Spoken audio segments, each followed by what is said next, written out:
Palavra da Verdade, a exposição bíblica com Hernandes Dias Lopes.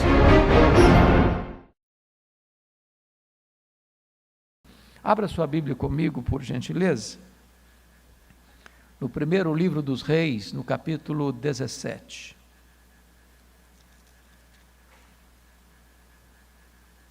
Primeiro livro dos Reis, no capítulo 17.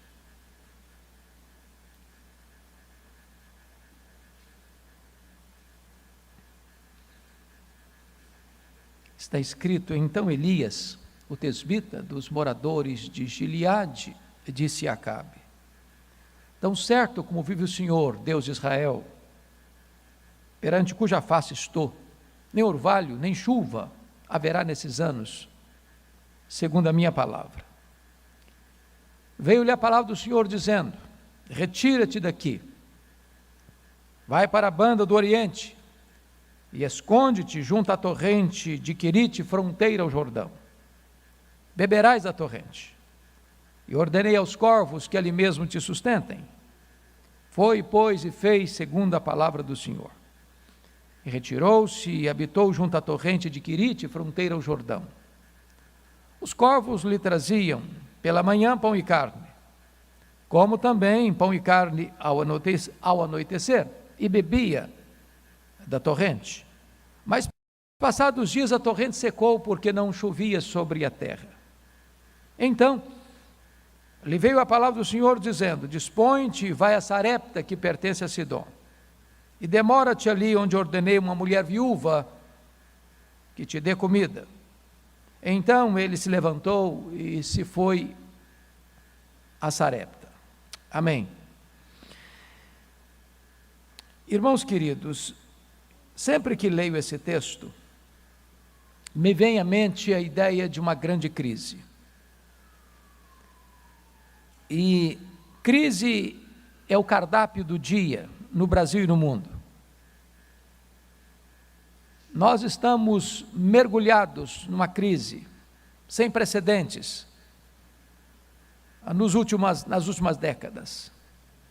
Uma crise aguda, agônica, endêmica, sistêmica. Uma crise de saúde pública, uma crise de recessão econômica, uma crise moral, uma crise espiritual. Entretanto, quando eu olho para esta passagem e o seu contexto, noto que há mais de 2.500 anos, o profeta Elias estava vivendo uma crise talvez mais severa do que a que estamos vivendo hoje. Crise não é uma coisa nova. A história tem testemunhado isso. E eu queria então situar Elias no tempo, no espaço, para daqui tirar algumas lições oportunas para nós nesta manhã.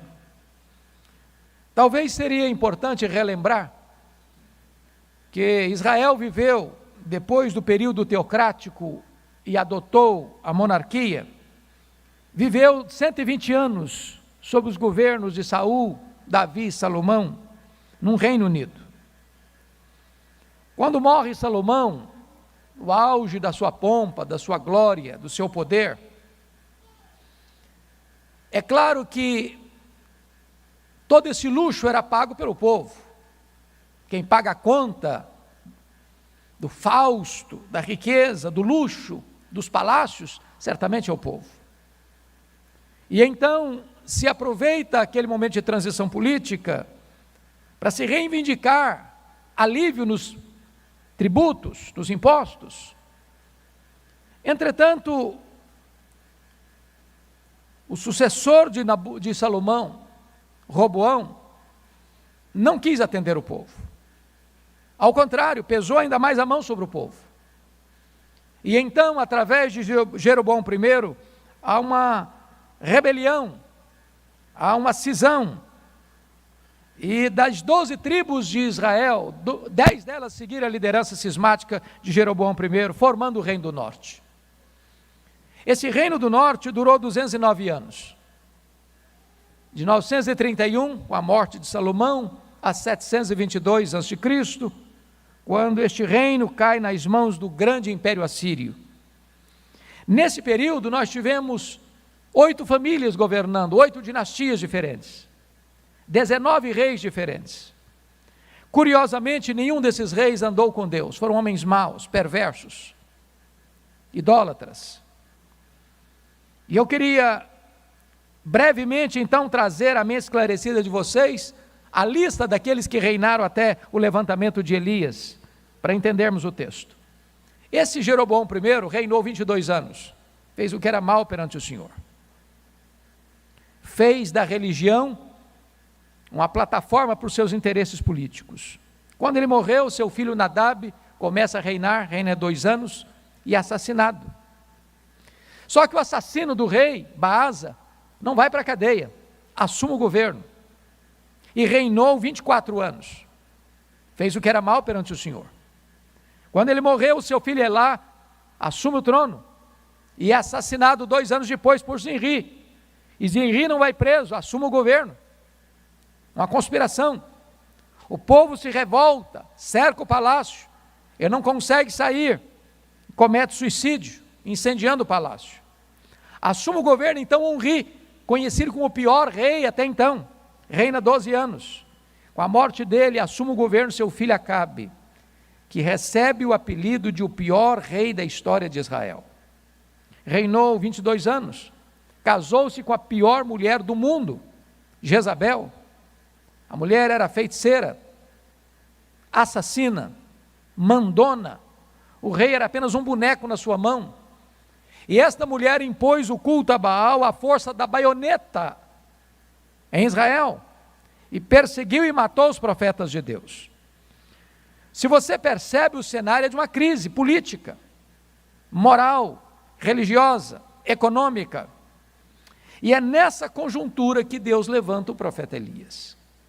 Me impressiona isso, porque não é um partido político que vai fazer frente às atrocidades de Jezabel e Acabe, não é uma denominação religiosa que se dá para buscar um despertamento espiritual na nação, é um homem apenas um homem, para impactar a nação, para confrontar o rei, o povo e os profetas idólatras. Mas a pergunta é: quem é esse homem? Então, com a Bíblia aberta comigo em 1 Reis 17, vamos dar uma olhadinha quem é esse homem. Veja você, versículo 1, quando diz assim: então Elias, o tesbita, dos moradores de Gileade, disse a Acabe. Quando diz Elias, o tesbita, obviamente não está falando do nome dele, do sobrenome dele, da família dele, está falando da procedência geográfica dele. Ele vem de Tisbé, e Tisbé é um lugarejo completamente desconhecido, situado lá nas fraldas da cordilheira de montanha de Gileade. Quando você vai examinar a vida de Elias, ele não vem de uma família rica, aristocrática, ele não vem de uma escola de profetas, ele não vem de uma família sacerdotal, ele é um homem desconhecido, de uma família desconhecida, de um lugar desconhecido, mas um homem que Deus levanta para fazer uma enorme diferença na história da sua nação. E talvez uma lição fundamental que você e eu podemos aprender é que Deus não precisa de figurões, Deus não precisa de estrelas, Deus não precisa de gente que se julga importante demais para fazer a sua obra. Talvez um dos grandes problemas da igreja cristã nos últimos tempos é que tem estrelas demais, figurões demais, gente que se julga importante demais. E sabe, irmãos, se você olha para o céu durante o dia, você não vê as estrelas. E por que você não vê as estrelas? É porque o sol está brilhando. E quando o sol está brilhando, não tem espaço para as outras estrelas brilharem. Quando Jesus, o sol da justiça, está brilhando, não tem espaço para homens brilharem. Esse é um ponto fundamental que nós temos que aprender na nossa geração. Nenhum homem pode ser botado no pedestal. Nenhum homem pode ser colocado em projeção. Deus não divide a sua glória com ninguém. Quanto mais você conhece a Deus, mais humilde você se torna. Quanto mais você conhece a grandeza de Deus, mais você reconhece a limitação humana. É triste e até vergonhoso, como em tantos lugares, pregadores e cantores são tratados como astros de cinema. Como pregadores e cantores cobram gordos cachês para se apresentarem, na contramão de todo o princípio e preceito das Escrituras. Quando você vai ainda para o verso 1, ele começa o seu ministério saindo do anonimato e indo para debaixo das luzes da ribalta, dos holofotes, porque ele dá início ao seu ministério pregando para o rei, no palácio do rei. Muitos de nós passarão todo o ministério sem entrar no palácio para pregar para o rei. Mas a palavra dele é uma palavra de juízo, porque ele diz: nem orvalho nem chuva haverá nesses anos, segundo a minha palavra. Cai orvalho toda noite, chove de vez em quando, mormente naquela região árida. Mas ele está dizendo que não vai cair nem orvalho, nem vai chover. E por que ele está dizendo isso para o rei? Porque a nação de Israel havia se rendido a Baal, o padroeiro da prosperidade. Numa cultura agropastoril, quando se colhia os frutos do campo, ou quando as ovelhas davam suas crias, se atribuía toda essa prosperidade a Baal. Quando Deus fecha as comportas dos céus e impede que caia chuva, e mesmo que o orvalho goteje, Deus está quebrando as pernas de Baal. Deus está desacreditando o poder deste ídolo vão. Deus está mostrando juízo àquela nação. Agora, é curioso você perceber, no verso 1, que ele diz assim: nem orvalho, nem chuva haverá nesses anos, segundo a minha palavra. A pergunta é: por que ele tem essa certeza? E o texto não responde essa pergunta. Mas quando você vai para Tiago 5,17, está escrito lá que Elias orou com instância para não chover, e não choveu. E a lição que você aprende aqui é que você só pode prevalecer em público diante dos homens se primeiro você prevalece em secreto diante de Deus. Você só pode prevalecer na pregação se primeiro você prevalece na oração. Elias só se levantou diante do rei porque primeiro se prostrou diante do Rei dos Reis. Talvez um dos grandes problemas nossos, na nossa geração, é que nós separamos academia de piedade, nós separamos pregação de oração, nós temos gigantes do saber no púlpito e nanicos e pigmeus na vida de oração, gente que conhece muito a respeito de Deus, mas que não conhece a intimidade de Deus. E Elias está nos mostrando aqui que não haverá nenhuma eficácia no nosso ministério de pregação e confronto de uma nação, a não ser que nós estejamos vivendo perante a face de Deus. Então a vida do profeta é a base do ministério do profeta. Mas notem comigo que no verso 2 há uma transição radical, e eu diria que de um anticlímax, porque está escrito assim: veio-lhe a palavra do Senhor dizendo: retira-te daqui, vai para a banda do Oriente, esconde-te junto à torrente de Querite, fronteira ao Jordão. Se você vai para o mapa e percebe, essa região é uma região praticamente deserta, tem um filete d'água ainda correndo, e Elias vai para lá, para se abastecer daquele filete d'água, e Deus mandaria para ele os garçons voadores para alimentá-lo. Mas preste atenção, Deus manda esse cidadão se esconder, e tudo que um pregador não quer fazer na vida é se esconder. O desejo de um pregador é caminhar na direção da multidão e não caminhar na direção da solidão, é de aparecer e não de se esconder. A grande pergunta é: por que Deus manda Elias se esconder quando a nação precisava tanto dele? Por que Deus manda Elias se esconder quando o povo precisava ouvir o evangelho, usando um termo evangelho já naquela época, as boas novas de Deus? E aqui, meus irmãos, está para mim uma das lições mais importantes das Escrituras. Porque nenhum de nós, seja um pregador, seja qualquer outra pessoa, não gosta do deserto.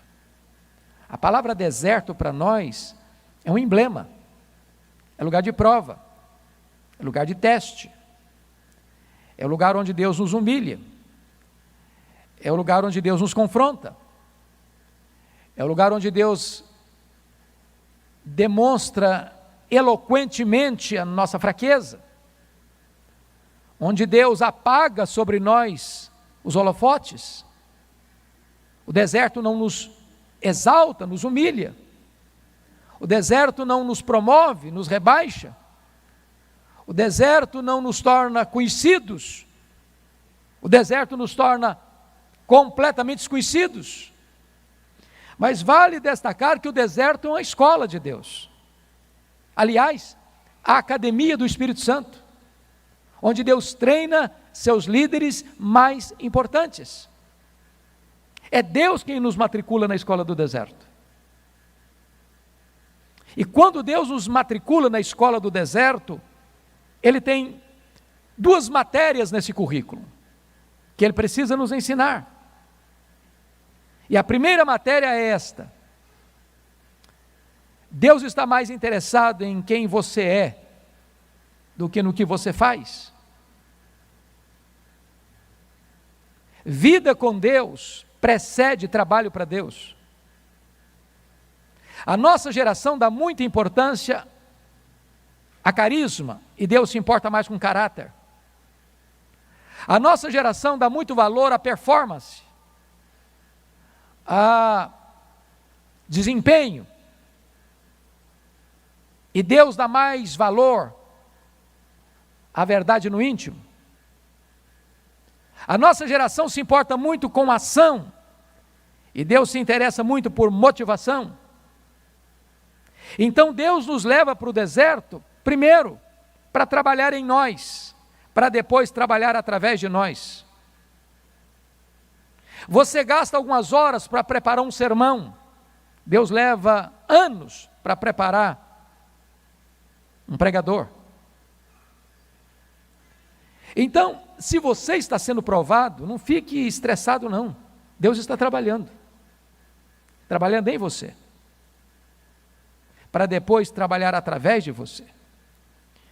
Deus preparou Moisés 80 anos, para usá-lo 40.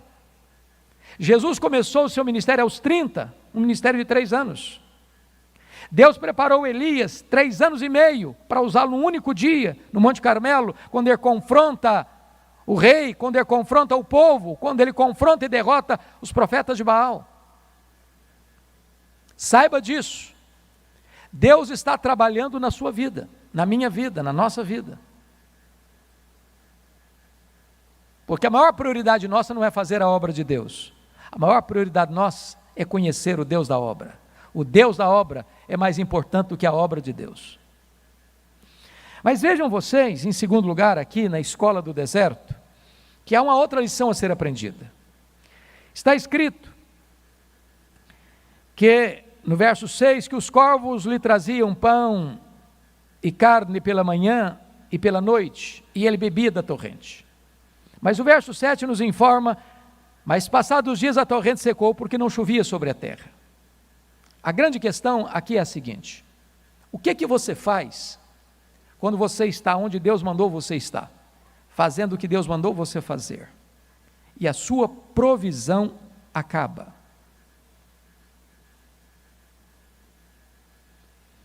Aqui entra, meus irmãos, para mim um estágio um pouquinho mais avançado da escola do deserto. É que tem horas que Deus nos leva a uma situação tal que você diz: secou minha fonte, ou a minha despensa está vazia. Nós estamos vivendo uma época no Brasil de recessão econômica. Nós ainda nem sabemos quão grave será essa crise. Empresários quebraram, comerciantes talvez não abrirão mais suas portas, empresas multinacionais sofreram baques, o desemprego será grande. O que fazer?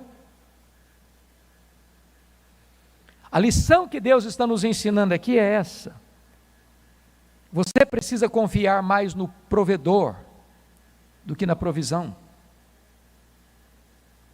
Se Deus permite você chegar numa situação de limite, não é porque Deus faltou com a sua providência, é porque Deus quer ainda trabalhar em você um estágio mais avançado de fé, de você saber que quando a sua fonte seca, Deus sabe onde você está, Deus sabe para onde você deve ir, Deus sabe o que você deve fazer. A sua fonte secou, mas os mananciais de Deus continuam jorrando.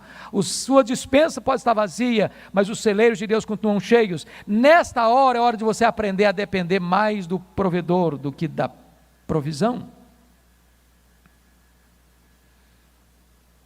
Eu não sei quanto a vocês, que experiências vocês têm tido sobre esta questão, de confiar em Deus, de esperar em Deus, e de ver o braço estendido da providência de Deus, na hora da crise mais aguda. Eu já compartilhei isso, em ocasião passada aqui, de uma experiência que tive, no ano 2000, que me lembre, aqui no auditório, o presbítero Lourenço era presbítero na época, não sei se o Tadeu já era presbítero do ano 2000 aqui, ainda não. Eu fui para os Estados Unidos para fazer um curso, doutorado em ministério, na área de pregação, e o conselho da nossa igreja, muito generosamente, votou para mim uma verba, para o nosso sustento lá. Tiago e Mariana eram pequenos, e nós fomos, o pastor Valdeci, que estava lá, veio para ficar com a igreja, e nós tínhamos um prazo definido para ir e voltar, e na época, o conselho votou $2.300, nós entendíamos em comum acordo que era suficiente, mas todos vocês sabem que o pastor é dizimista, todo pastor é dizimista, pelo menos deveria ser, então já deixava $230 na tesouraria da igreja, então recebia $2,70. Muitos de vocês conhecem uma pessoa querida que mora conosco há mais de 30 anos, e ela não pôde ir conosco, não podia desampará-la, tive que pagar o salário dela, com certeza. Na época tinha uma missionária aqui na igreja que foi morar no apartamento para pagar o aluguel. Então eu ficaria livre do condomínio, aliás, pagar o aluguel não, pagar o condomínio. Mas ela teve que mudar-se de Vitória e eu tive que também pagar o condomínio. O certo é que, trocando em miúdos, eu recebi em média $1.200, $1.300.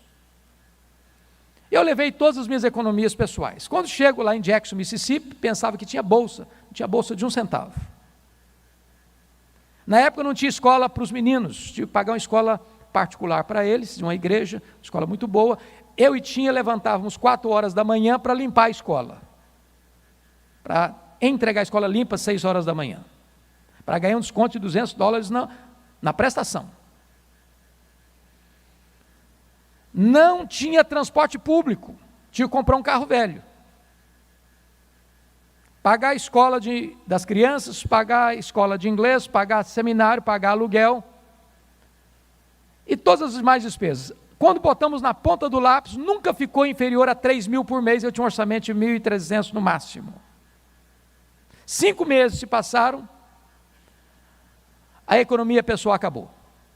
O carro velho quebrou.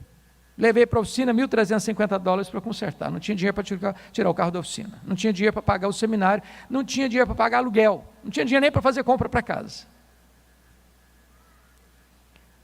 Eu não queria ser mais pesado a nossa igreja. Então eu chamei a Tinha, as crianças eram pequenas, e disse: olha, nós temos 2 opções.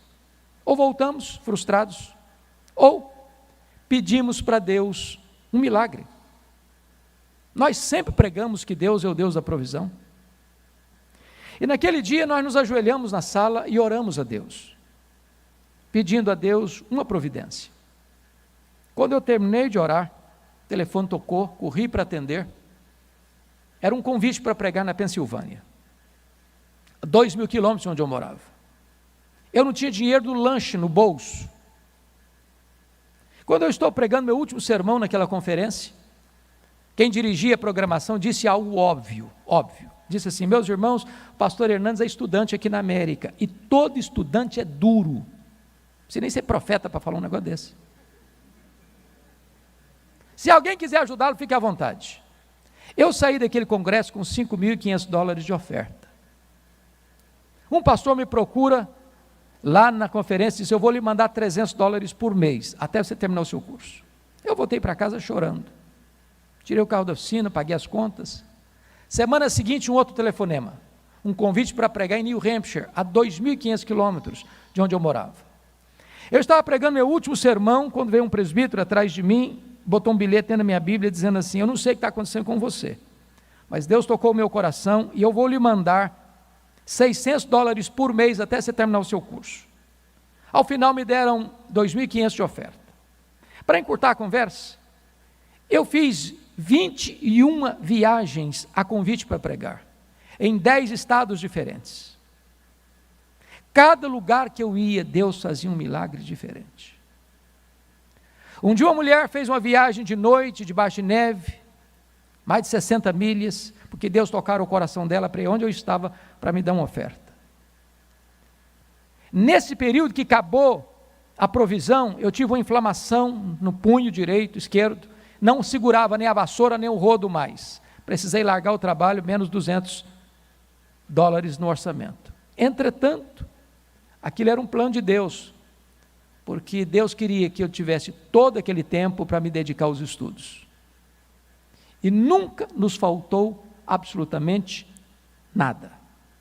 Absolutamente nada. Quando nós fomos ao banco para fechar a conta, para minha surpresa, exatamente as nossas economias pessoais que nós havíamos levado, estava lá no banco. E Deus nos ensinou uma lição: quando a sua provisão acaba, você precisa confiar no provedor mais do que na provisão. As nossas experiências foram tão marcantes. Eu tinha um computadorzinho, e eu fico pensando hoje como é que era esse negócio. Era o primeiro computador que eu comprei, não foi novo, foi numa loja de coisas usadas. O HDzinho dele era externo, tinha 2 gigas. Hoje 2 gigas você não quer no seu telefone de jeito nenhum mais. Ninguém compra um telefone de 2 gigas mais. Mas esse tinha 2 gigas. Fiz quase todo o trabalho nele. Estava terminando quase a tese, deu uma pane nele e ele parou. O presbítero Lourenço está aqui, me ligou num dia comum, como ligava com frequência. Eu falei: está tudo bem? Eu falei: está tudo bem, só meu computadorzinho que deu um problema aqui. Eu falei: fica tranquilo que eu estou te mandando dinheiro para você comprar um computador novo. E com esse computador eu terminei a minha dissertação, minha tese, todas as minhas atividades. No dia que estávamos, uma semana antes de vir embora, meu vizinho, que era um missionário colombiano, estudava lá, disse: pastor, eu preciso comprar seu carro. Falei: tá bom, você pode fazer a avaliação dele e você me paga, o valor que você avaliar para mim está bom. Chegou para mim e falou: olha, pastor, a avaliação do seu carro é 2.900, mas eu só tenho 2.000, o que eu faço? O carro é seu, problema não, 2.000 está ótimo. Aí ele falou assim: então você fica com o carro, até o dia de você ir embora. Eu falei: isso é bom para mim.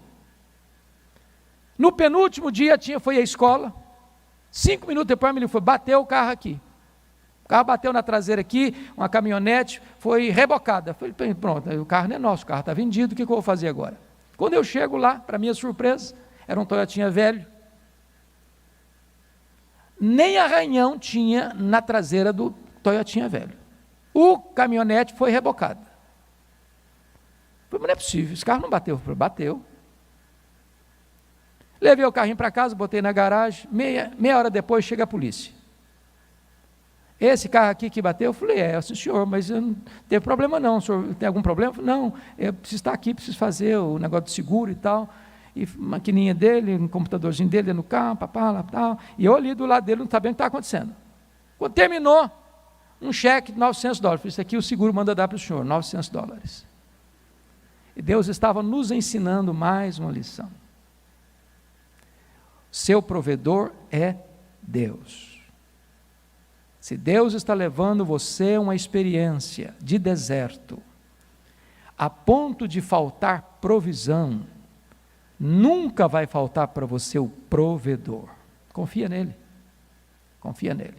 Mas eu quero concluir, porque tem outra transição aqui no verso 8. Então lhe veio a palavra do Senhor dizendo: dispõe-te, vai a Sarepta, que pertence a Sidom, e demora-te ali, onde ordenei a uma mulher viúva que te dê comida. Então ele se levantou e se foi a Sarepta.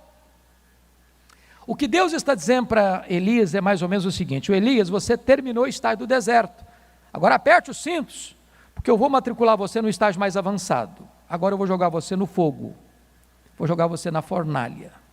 Sarepta significa fornalha. Preste atenção nisso, ele estava escondido em Querite. Escondido de quem? Capítulo 18, verso 10 desse livro diz que Acabe o procurava, em Israel e nas nações vizinhas, certamente para matá-lo. E agora Deus manda esse homem atravessar a fronteira de Israel, botando a cara na rua, porque o Deus que envia é o Deus que protege. Mas a mim me impressiona o fato de Deus chegar para ele e dizer: vai a Sarepta, porque lá tem uma mulher viúva que vai te dar comida. Se Deus dissesse o contrário, faria um pouco de sentido para a nossa lógica. Deus diria assim para ele: ô Elias, você já descansou demais, você já ficou escondido muito tempo, agora eu quero que você vá lá sustentar uma mulher viúva que está passando uma magrela imensa, vai lá, socorre aquela mulher. Faria sentido para nós. Mas o que Deus diz para ele é o contrário: vai lá porque tem uma mulher viúva que vai dar comida para você. E ele sai de Querite para não morrer de sede, quase morre de fome em Sarepta, porque a mulher que vai dar comida para ele está morrendo de fome. Você pode entender isso? Deus sustenta você de onde você nunca pode esperar. E aqui penso eu, pastores, que Deus nos humilha às vezes, porque Deus nos faz depender da viúva mais pobre, para a gente baixar a bola, para não ter qualquer ponta de soberba e vaidade no nosso coração.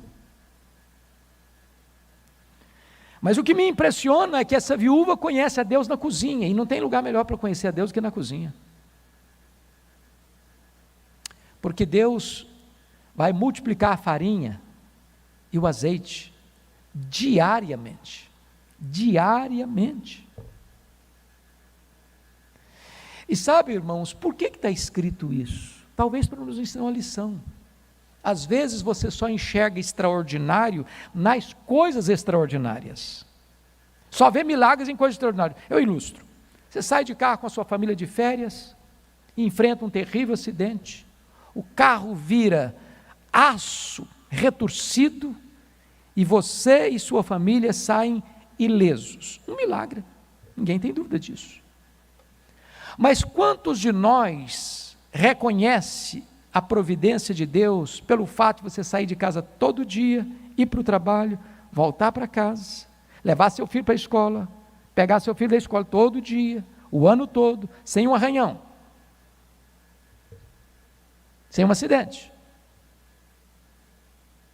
Nós estamos aí preocupados com o coronavírus, devemos ficar preocupados mesmo. Mas tem outros vírus e bactérias aí no ar, que se entrar na nossa corrente sanguínea nos leva.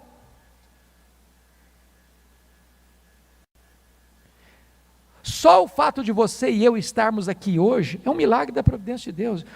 Gente melhor do que nós já partiu.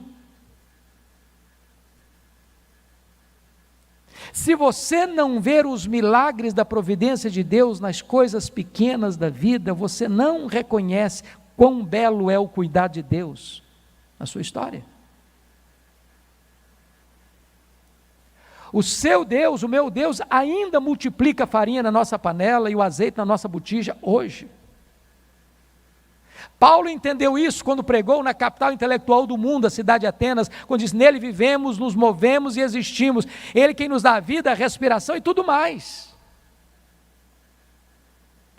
Então entenda que todo dia que você acorda e tem ar nos seus pulmões, é um milagre da providência de Deus. E se Deus está preservando a sua vida, é porque tem um plano e um propósito a cumprir através da sua vida.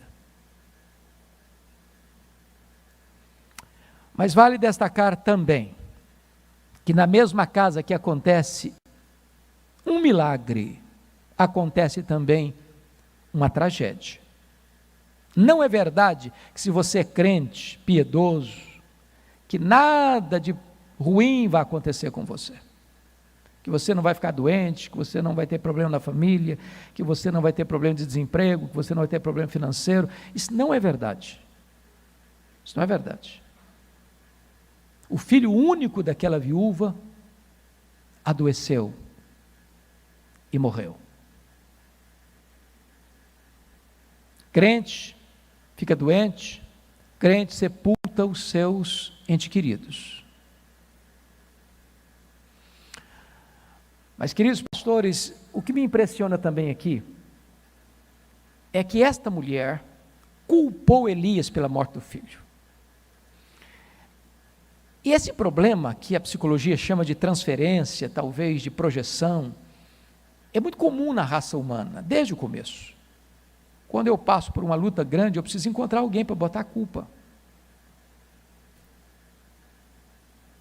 E às vezes, pastores, líderes cristãos, são culpados. As pessoas dizem, não, o culpado é você. Casal briga de madrugada, o culpado é o pastor. Filho adolescente sai de casa, rebelado com os pais, o culpado é o pastor. O culpado é o presbítero. O culpado é o diácono. O que me impressiona no Elias é que, apesar de ser acusado de algo que ele não devia, ele não se defendeu. E por que não? E por que não? Talvez porque tivesse aprendido um princípio: não se esmaga a cana quebrada, não se apaga a torcida que fumega. Tripudiar sobre quem já está sofrendo não faz sentido. Ele se calou. Ele não se defendeu.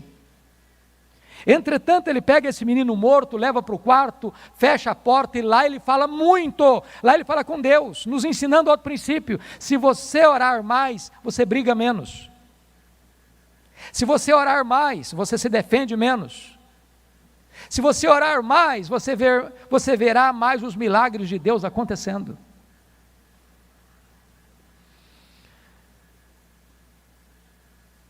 Quase que me choca o fato de que Elias está pedindo para Deus um milagre que nunca acontecera na história. Não tem relato de ressurreição até então. E eu fico pensando, pastor Jailton, se você e eu hoje, ou os nossos queridos aqui, qualquer um de nós, ousar fazer um pedido para Deus hoje, que nunca aconteceu na história, talvez nos internariam numa clínica psiquiátrica. Ficou louco.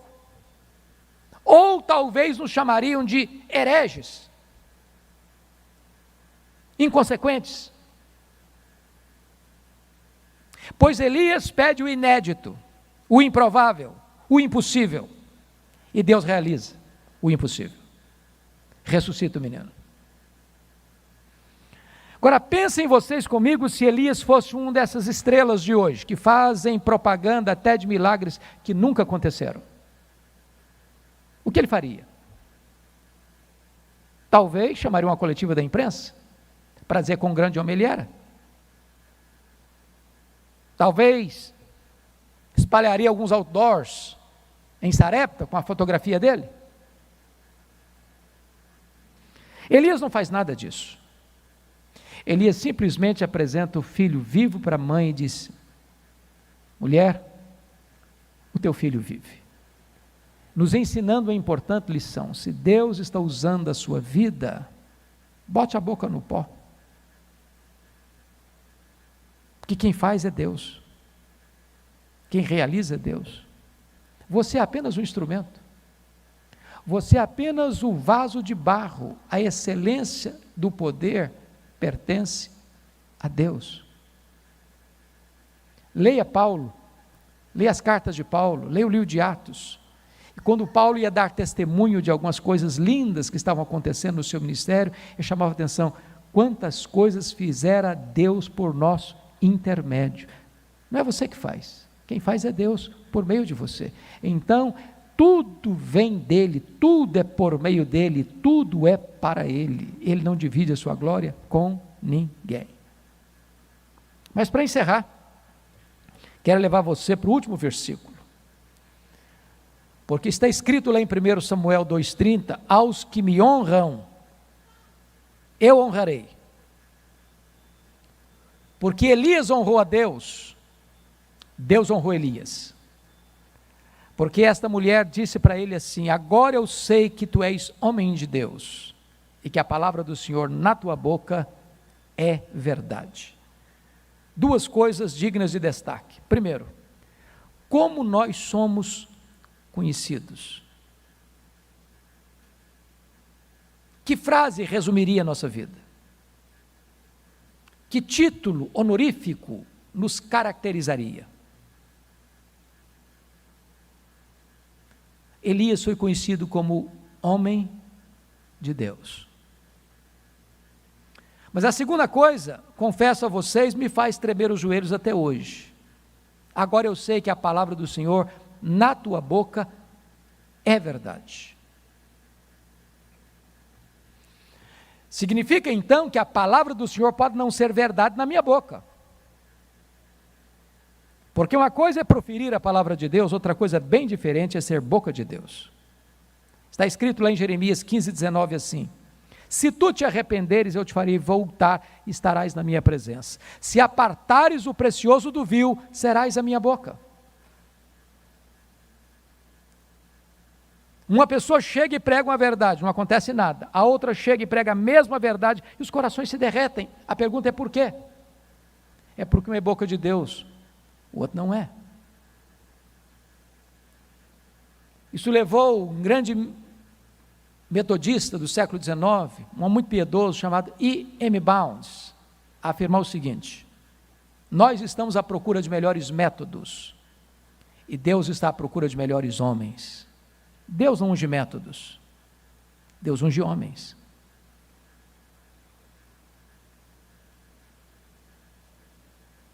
Lutero costumava dizer que sermão sem unção endurece o coração. E John Wesley dizia para os seus filhos: ponha fogo no seu sermão, ou põe o seu sermão no fogo.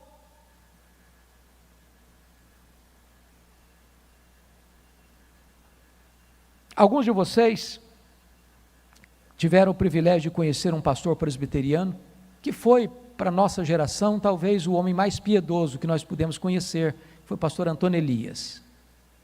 Eu tive o privilégio de conviver um pouco com ele, de ouvi-lo algumas vezes. Quem conheceu o pastor Antônio Elias, sabe que ele não tinha tanta profundidade, seus sermões eram muito simples. Ele costumava dizer que para ele sermão, assunto puxa assunto. Mas eu nunca vi Antônio Elias pregar sem chorar, e eu nunca vi Antônio Elias pregar sem ver o auditório chorando. E um dia ele estava num congresso, e terminada a palestra, abriu-se o plenário para perguntas, e um pastor perguntou-lhe, aguardando uma resposta teologicamente bem embasada: pastor Antônio Elias, nos ajude a entender o que significa unção. E ele respondeu: é muito simples. Unção significa que uns são, outros não são. É isso. Agora eu sei que a palavra do Senhor na tua boca é verdade. Eu não sei quanto a vocês, mas eu me sinto muito privilegiado de viver nessa geração. Muito privilegiado. Para vocês terem uma ideia, 1978, 81, período que eu fiz seminário, não tinha presbítero Tadeu Berkoff em português.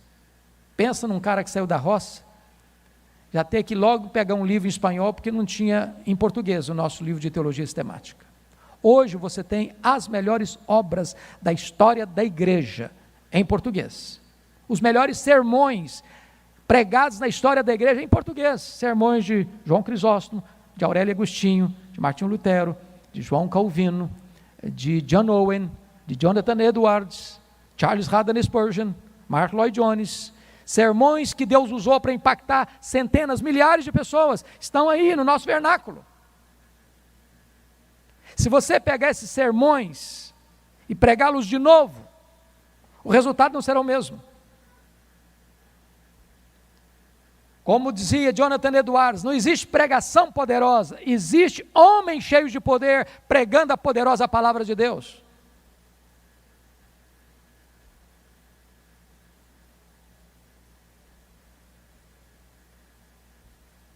Talvez, queridos, a nossa oração deveria ser esta: meu Deus, levanta novos Elias na nossa geração.